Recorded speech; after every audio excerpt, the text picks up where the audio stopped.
ನೀವು ನಂಬ್ತಾ ಇದ್ದಂಥದ್ದು ಕೇವಲ ಮಹದೇವಪ್ಪನವ್ರನ್ನ.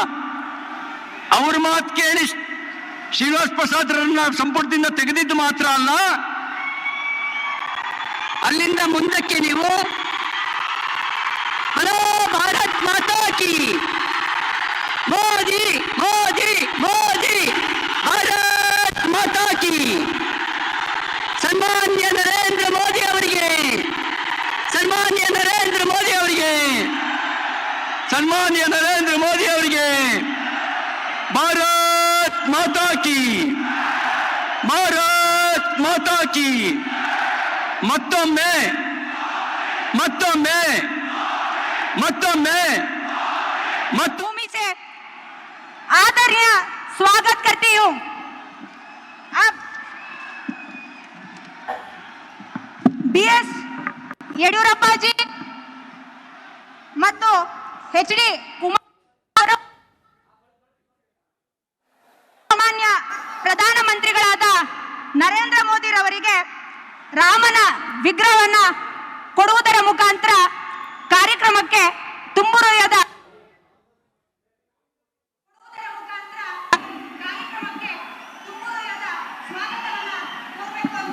ಜೊತೆಗೆ ನಮ್ಮ ನೆಚ್ಚಿನ ಪ್ರಧಾನಮಂತ್ರಿಗಳು ಧರಿಸಿ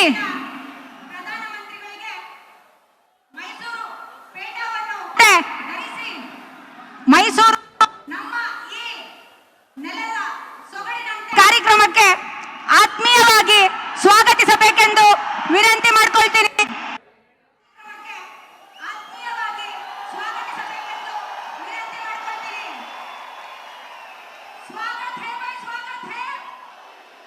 ದೃಶ್ಯದಲ್ಲಿ ಗಮನಿಸ್ತಾ ಇದ್ರಿ, ನರೇಂದ್ರ ಮೋದಿ ಅವರಿಗೆ ಮೈಸೂರು ಪೇಟ ಹೂವಿನ ಹಾರ ಶಾಲ್ ಹೊದಿಸಿ ಸನ್ಮಾನವನ್ನ ಮಾಡಿ ಆತ್ಮೀಯವಾಗಿ ವೇದಿಕೆಗೆ ಬರಮಾಡಿಕೊಳ್ಳಲಾಗ್ತಾ ಇದೆ. ಇದರ ಜೊತೆಗೆ ಇನ್ನೇನು ಕೆಲವೇ ಕ್ಷಣಗಳಲ್ಲಿ ವಿಶೇಷ ಕುಸುರಿ ಕೆತ್ತನೆ ಉಳ್ಳ ರಾಮ ಲಕ್ಷ್ಮಣ ಸೀತೆ ಆಂಜನೇಯ ಇರ್ತಕ್ಕಂತಹ ಮೂರ್ತಿಯನ್ನ ಉಡುಗೊರೆಯಾಗಿ ನೀಡಲಾಗತ್ತೆ.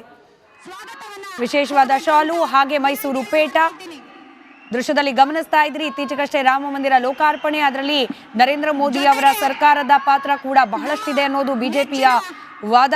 ಹೀಗಾಗಿ ಮೈಸೂರಿಗೆ ಆಗಮಿಸಿರುವ, ಅದರಲ್ಲೂ ರಾಮಲಲ್ಲನ ಮೂರ್ತಿಯನ್ನ ಕೆತ್ತನೆ ಮಾಡಿರುವ ಅರುಣ್ ಯೋಗಿರಾಜ್ ಅವರು ಕೂಡ ಮೈಸೂರಿನವರೇ. ಅಲ್ಲಿಗೆ ಆಗಮಿಸಿರುವ ಮೋದಿ ಅವರಿಗೆ ವಿಶೇಷವಾದ ರಾಮ ಲಕ್ಷ್ಮಣ ಸೀತೆ ಆಂಜನೇಯ ಇರ್ತಕ್ಕಂಥ ವಿಗ್ರಹವನ್ನ ಉಡುಗೊರೆಯಾಗಿ ನೀಡಲಾಗಿದೆ. ಕೆಲವೇ ಕ್ಷಣಗಳಲ್ಲಿ ನರೇಂದ್ರ ಮೋದಿ ಅವರ ಭಾಷಣದ ನಿರೀಕ್ಷೆ. ನಾರಿ ಶಕ್ತಿ ಈ ಬಾರಿ ಬಿಜೆಪಿ ಇನ್ಕ್ಲೂಡ್ ಮಾಡಿಕೊಂಡು, ಬಿಜೆಪಿಯನ್ನ ಒಳಗೊಂಡಂತೆ ಬಹುತೇಕ ಪಕ್ಷಗಳು ಗಮನವನ್ನ ಕೇಂದ್ರೀಕರಿಸಿರೋದು ನಾರಿ ಶಕ್ತಿಯ ಕಡೆಗೆ. ಮಹಿಳಾ ಕಾರ್ಯಕರ್ತರು, ಬಿಜೆಪಿಯ ಮಹಿಳಾ ಕಾರ್ಯಕರ್ತರು ಇದೀಗ ವೇದಿಕೆಗೆ ಆಗಮಿಸಿ ನರೇಂದ್ರ ಮೋದಿ ಅವರಿಗೆ ವಿಶೇಷವಾಗಿ ಸನ್ಮಾನವನ್ನ ಮಾಡಿದ್ದಾರೆ. ನೇರ ಪ್ರಸಾರದ ದೃಶ್ಯದಲ್ಲಿ ಅಲ್ಲಿ ವಿಶೇಷ ಅಂದ್ರೆ JDSನ ಕಾರ್ಯಕರ್ತೆಯರು ಕೂಡ, ಮಹಿಳಾ ಕಾರ್ಯಕರ್ತರು ಕೂಡ ದೃಶ್ಯದಲ್ಲಿರೋದನ್ನ ಗಮನಿಸ್ತಿದ್ದೀರಿ.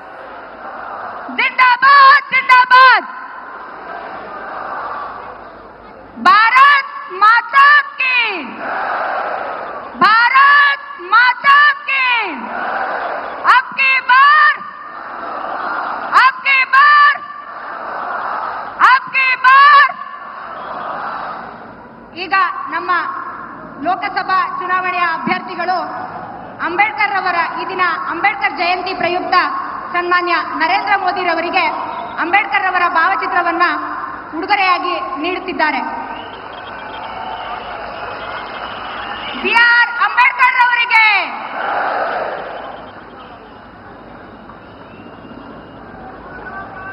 ಸನ್ಮಾನವನ್ನು ನೆರವೇರಿಸಿದಂತಹ ಎಲ್ಲರಿಗೂ ತುಂಬು ಹೃದಯದ ಧನ್ಯವಾದಗಳನ್ನು ಅರ್ಪಿಸುತ್ತೇನೆ. ಈಗ ಕಾರ್ಯಕ್ರಮವನ್ನ ಉದ್ದೇಶಿಸಿ ನಮ್ಮ ನೆಚ್ಚಿನ ಮಾಜಿ ಮುಖ್ಯಮಂತ್ರಿಗಳು ಮೊದಲ ಬಾರಿಗೆ ರೈತ ಬಜೆಟ್ನ ಮಂಡಿಸಿದಂತಹ ರೈತ ನಾಯಕ ಹಾಗೂ ಹೆಣ್ಣು ಮಕ್ಕಳ ಭಾಗ್ಯ ವಿಧಾತ ಭಾಗ್ಯಲಕ್ಷ್ಮಿಯನ್ನು ವಿತರಿಸಿದಂತಹ ಸನ್ಮಾನ್ಯ BS ಯಡಿಯೂರಪ್ಪ ರವರು ಈ ಕಾರ್ಯಕ್ರಮವನ್ನು ಉದ್ದೇಶಿಸಿ